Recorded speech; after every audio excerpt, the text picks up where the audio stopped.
राज्य निधीतून सुरू आरोग्य मंदिर ठाण्यात बंदच, आमदार संजय केळकर यांची पाहणी।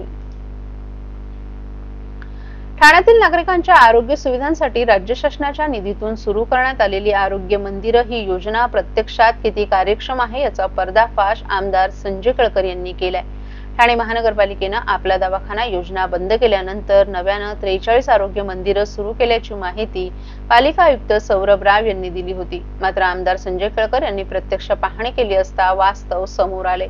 अनेक ठिकाणी ही आरोग्य मंदिरं बंदच असून उद्घाटनानंतर त्याकडे संपूर्ण दुर्लक्ष झाल्याचं उघड झाले। विशेषतः ठाणे पूर्वेतील कोपरी परिसरातील 3 आरोग्य मंदिरं, मिठबंदर रोड, धोबी घाट आणि बारा बंगला येथील ही सर्वच आरोग्य मंदिरं उद्घाटनानंतर बंद अवस्थेत दिसून आली। या ठिकाणी उभारण्यात आलेले कंटेनर विनापरवाना पडून आहेत।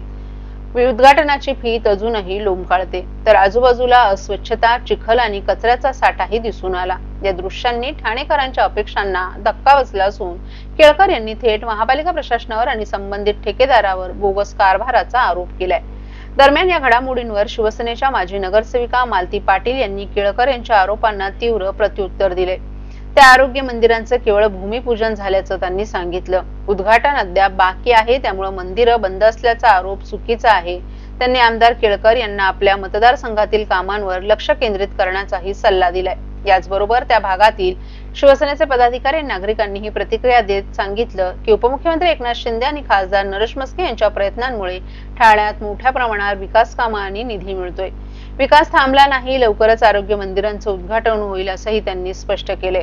या संदर्भात त्यांनी आपली तीव्र प्रतिक्रिया व्यक्त केली आहे।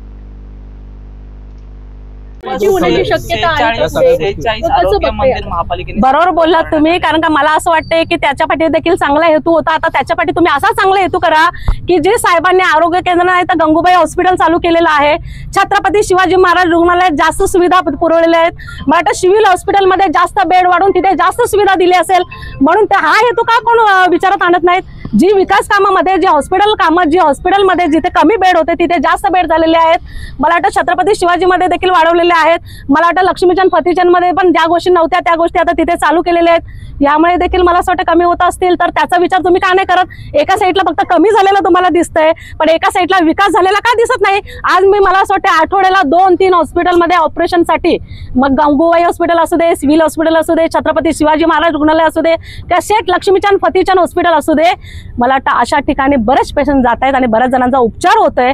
मला असं वाटतं त्या सुविधांवर आपण लक्ष द्यायला पाहिजे का तिथे देखील चांगल्या सुविधा होत आहेत। आणि मला वाटतं गंगूबाईचं देखील पार्ट सेकंड आता तिथे झालेला आहे, म्हणून ते कमी होत असतील तर हा विचार करायला काहीच हरकत नाही। दवाखान्यावर ज्याला आपण कॉन्ट्रॅक्ट दिलेला आहे ते कुठेतरी महापालिकेची लूटमार करत होते, 1,500 रुपये घेत होते एका पेशंट। बरं, कुठे आपल्या दवाखान्याच्या माध्यमातून बरोबर। आता जेव्हा 150 लूटमार महापालिकेची करत होते हे त्यावेळेला ज्या वेळेला समजलं असेल तर त्यावेळेला लोकांनी सांगितलं, निर्देशन आले तर त्यावेळेला आलं असेल, पण आमच्यापर्यंत त्या काय अशा गोष्टी आलेल्या नाहीयेत। आमच्याकडे आल्या असतं तर आम्ही त्याच वेळेला त्याच्यावरती 150 रुपये घेणारच चुकीचं आहे की हॉस्पिटल तिथे बनवणारच चुकीचं आहे।